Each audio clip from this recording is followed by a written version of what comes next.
UP की राजनीति क्या है और यहाँ पर कैसा सियासी गढ़ चलता है, यह तो सिर्फ नेता ही जान सकते हैं या फिर राजनीति करने वाले लोग।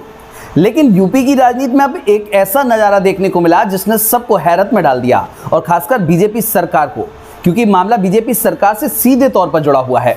दरअसल कुछ समय पहले माफिया से नेता बने अतीक अहमद की पुलिस कस्टडी में हत्या कर दी गई थी, और इस हत्या के बाद बीजेपी सरकार ने इसको प्रकृति का नियम बताया था।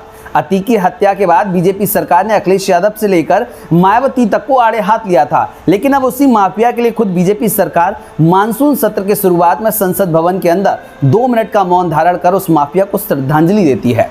आखिर यह कैसी राजनीति है जो कभी उसी माफिया को देश के लिए खतरा बताती है तो कभी उसी माफिया के लिए 2 मिनट का मौन रखा जाता है। बीजेपी सरकार है जो कल तक माफियाओं को लेकर यह कहती थी और भरे मन से कहती थी कि माफियाओं को प्रदेश में मिट्टी में मिला दिया जाएगा। अब उसी माफिया अतीक अहमद के मिट्टी में मिल जाने के बाद ही वही बीजेपी सरकार संसद भवन के अंदर उस माफिया के लिए 2 मिनट का मौन रखती है और उसकी आत्मा की शांति के लिए प्रार्थना करती है। बीजेपी सरकार ही नहीं, 2 मिनट के मौन में कौन कौन नेता शामिल हुआ, पूरा मामला हम आपको विस्तार से बताएंगे। बस आप खबर के अंत तक हमारे साथ बने रहिए। चलिए अब बात करते हैं मुद्दे की। संसद के मानसून सत्र की शुरुआत गुरुवार से हो गई थी। इस सत्र के पहले दिन संसद की परंपरा के अनुसार उन तमाम सांसदों को श्रद्धांजलि दी गई जो अब इस दुनिया में नहीं है। संसदीय कार्यप्रणाली के तहत इन सभी सांसदों को श्रद्धांजलि लोकसभा अध्यक्ष ओम बिरला ने दी। जिन सांसदों को श्रद्धांजलि दी गई उनमें 2 मौजूदा और 11 पूर्व सांसदों के नाम हैं। इनमें एक नाम गैंगस्टर अतीक अहमद का भी था। उमेश पाल हत्याकांड में आरोपी अतीक को मृतक के ही अपहरण के मामले में दोषी करार दिया गया था और भी गंभीर आरोपों में मुकदमे भी चल रहे थे। अतीक की 15 अप्रैल को पुलिस सुरक्षा के बीच गोली मारकर हत्या कर दी गई। शुक्रवार को उसे संसद में श्रद्धांजलि देते हुए कहा गया कि श्री अतीक अहमद का निधन 15 अप्रैल 2023 को 60 वर्ष की आयु में हुआ था। श्री अतीक अहमद उत्तर प्रदेश के फूलपुर क्षेत्र से भूतपूर्व सांसद थे।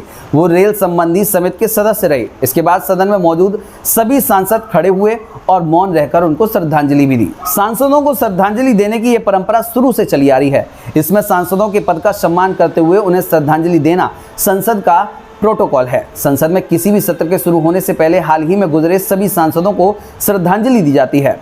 सदन के स्पीकर उन सभी सांसदों के बारे में बताते हैं जो अब इस दुनिया में नहीं रहे।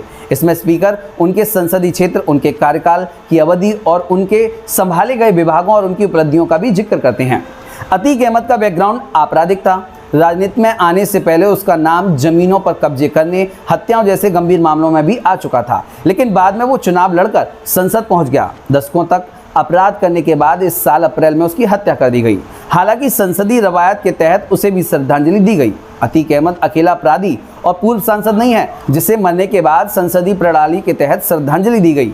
बिहार के सिवान से सांसद रहे मोहम्मद शहाबुद्दीन भी इस लिस्ट में शामिल हैं। वो हत्या और अपहरण के लिए आजीवन कारावास की सजा काट रहा था। शहाबुद्दीन को बिहार के बहुचर्चित तेजाब कांड में दोषी पाया गया था। कई अन्य आपराधिक मामलों में भी उसे दोषी ठहराया गया था। इसमें सिवान के तत्कालीन पुलिस अधीक्षक की हत्या का प्रयास भी शामिल था।